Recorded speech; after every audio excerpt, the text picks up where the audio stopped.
D1 Jamal Pogues, let's get it, bro. I'll tell you this much. I saw those, those first UFC fight jitters are legitimate. They're real. He mentioned in himself, this was a dream come true for him. Those are his words. But Jamal Pogues looks so sharp on the feet, man. So fast, so crisp. But he mentioned something in his pre-fight presser that really stood out to me during the fight.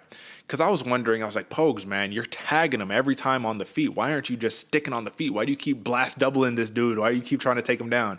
And I thought that would be a good game plan later in the fight, not quite as early, right? And the thing that stood out to me is he said it. He's like, I understand what I'm doing. I understand I'm moving up to 265. These are big boys. This is scary. These are scary guys. So I feel like he recognized and respected the power differential between him and Parisian, because Parisian push kicked him in the face like early in the fight. And from that point on, everything just kind of went a little more, all right, let's take a step back. Let's chill a little bit, right? So maybe he's going to have to grow into becoming a little more confident in his durability and his own power. But I just felt like that was the one thing missing from a pretty flawless performance, man. I feel like he should have stuck around on the feet a little bit more. What'd you think? I think so. I agree with you, and I can see what he was mentioning, what you're referencing, Derek, because you taste a little bit of foot real early in the fight, man. Now you take a couple steps back, and you really have to evaluate, because moving up that weight class, it's not like moving up 45 to 55. You're going 205, where these boys are weighing in 265, and luckily, Parisian is a smaller kind of heavyweight around that 240, 250, but still a no, big sir, brother. Parisian came in at 264, baby. Let's go. Big boy. That's it. To that point, man, even Parisian knew he had to gain a couple pounds to compete with these dudes, because they are heavy, heavy throwers, man. And I think it was smart for Pogues to play the kind of fight he did, to take it the distance he needed to gain a little bit more confidence, because I agree with you. I think that's what he was lacking, is that confidence, knowing that he could also hit that hard. This is his first time in that weight class. He doesn't know that he's also part of that weight class. Now I think he does.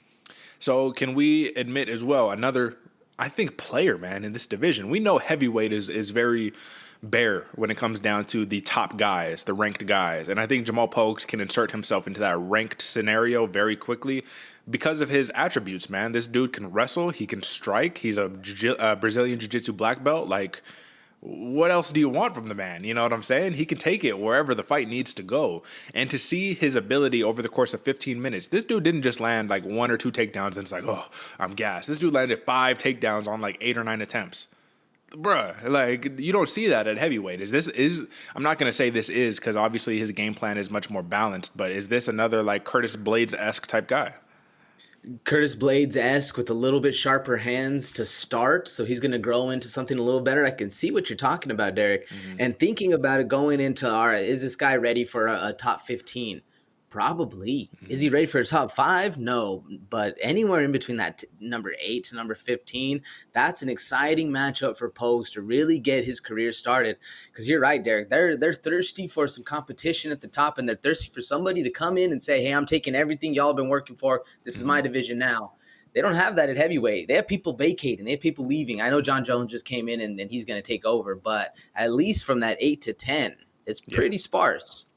Yeah, man, I'm really excited to see what's going to happen here with Jamal Pogues, but you can't discredit Josh Parisian here, man. This dude was game. He showed up. He actually won the striking battle, man. He outstruck Jamal Pogues, man. So goes to show that this dude, he definitely belongs in this class, but Jamal Pogues coming in, company debut, beautiful thing to see. You got to love it.